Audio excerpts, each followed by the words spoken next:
এই ফর্মুলাটা হচ্ছে তত্ত্বাবধায়ক সরকার নিরপেক্ষভাবে গঠিত হবে। দুদক এটা বিরোধী দলীয় দমন কমিশনার থাকবে না, এটা নিরপেক্ষভাবে যিনি দুর্নীতি করবেন উনি যত বড় ক্ষমতাবানই হোক না কেন, উনি সার্ভিং মিনিস্টার থাকুক, সার্ভিং ইভেন প্রাইম মিনিস্টার থাকুক, হুয়েভার হি ইজ, তার বিরুদ্ধে দুদক ব্যবস্থা নেবে। উনি একটা গুম কমিশন বানাবে এবং এই গুম কমিশন হচ্ছে তদন্ত করার জন্য কোনো প্রায়র অনুমতি নিতে হবে না। উনি হচ্ছে একটা ফর্মুলা দিল, যে ফর্মুলাতে হচ্ছে উনি যে বিচার বিভাগকে সম্পূর্ণ স্বাধীন করবেন, কোন বিচারককে পোস্টিং প্রমোশনের ভয় দেখিয়ে বিচার কার্যক্রম ম্যানিপুলেট করবে না। আজকে কয় তারিখ? 2024 সালের এপ্রিল মাসের 5 তারিখ এই প্রস্তাবটা আমরা হাসিনা ফর এক্সাম্পল দিয়েছে। আজকে এই সংসদে যারা সংখ্যাগরিষ্ঠতার বাহাদুরি দেখায় তাদের মধ্যে কোন ব্যক্তি আছে এই ফর্মুলার বিরোধিতা তখন করতো? কে ছিল? এমন কোন একজন ব্যক্তি ছিল যে এটার বিরোধিতা করতো? মানে প্রাইম মিনিস্টার বিরোধিতা করতো তখন? আমাদের সালাউদ্দিন সাহেবকে তখন বিরোধিতা করতো? বা হচ্ছে কে বিরোধিতা করতো তখন? মানে একজনকে খুঁজে পাওয়া যেত যে হাসিনাকে বলতো যে না আমরা এটাকে মানি না? একজনকে খুঁজে পাওয়া যেত তখন? মানে আমরা যদি সিচুয়েশনে যাই তাহলে 2024 সালের এপ্রিল মাসের 5 তারিখ এই সংসদের এমন একজনকে খুঁজে পাওয়া যাইতো যে তখন বলতো যে না আমরা এই হিউম্যান রাইটস কমিশন চাই না, আমরা একটা হিউম্যান রাইটস কমিশন চাই, এটা মন্ত্রণালয়ের অধীনে থাকবে, অর্থাৎ তৎকালীন সময় আসাদুজ্জামান খান কামালের অধীনে থাকবে। তখন কি কোন এই যে বিএনপির কোন এমপি কথা বলতো? বলতো না। তখন কি দুদকের বলতো যে না দুদককে যদি আমরা প্যারালাল একটা সরকার বানাই ফেলি তাইলে কেমনে হবে, দুদককে অবশ্যই একটা মিনিস্ট্রি আন্ডারে রাখা লাগবে? তখন কে কথা কেউ বলতো? তখন কেউ বলতো না।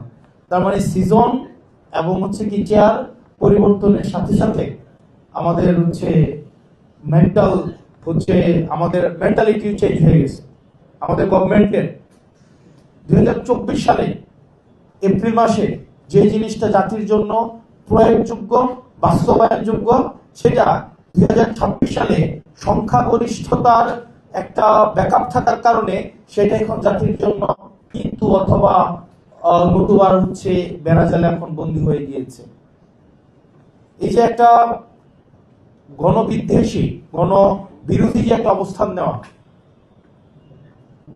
এই মানে যারা রাস্তায় নেমে আসছিল 2024 সালে জুলাইতে, তারা কিন্তু আমি এমপি হবে আমাকে এমপি বানাইতে রাস্তায় নেমে আসে নাই, কাউকে প্রধানমন্ত্রী বানাইতে রাস্তায় নেমে আসে নাই, কাউকে লন্ডন থেকে ভারত থেকে এনে বিভিন্ন পদ পদবিতে বসাইতে রাস্তায় নেমে আসে নাই, ডক্টর মোহাম্মদ ইউনূসকে এখানে ইন্টারিম গভর্নমেন্টের প্রধান বানাইতে রাস্তায় নেমে আসে নাই। তারা জাস্ট এই রাষ্ট্র কাঠামোর একদম খলনলচে পাল্টাইতে রাস্তায় নেমে আসছে, সিম্পল।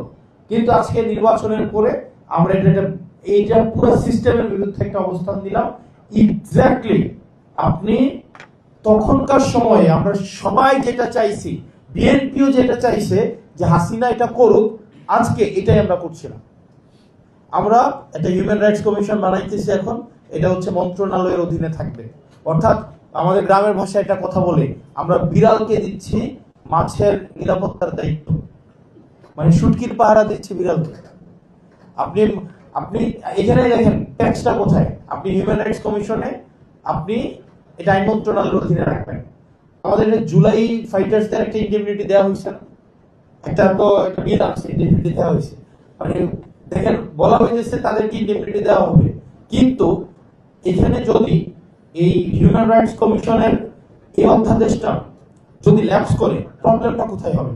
প্রবলেমটা হবে 2009 সালে যে হিউম্যান রাইটস কমিশনের যেই লটা সেটা আবার রিএনফোর্স হবে। এটা যদি রিএনফোর্স হয় তাইলে যেটা হবে, তদন্তের দায়িত্ব কিন্তু পাবে স্বরাষ্ট্র মন্ত্রণালয়।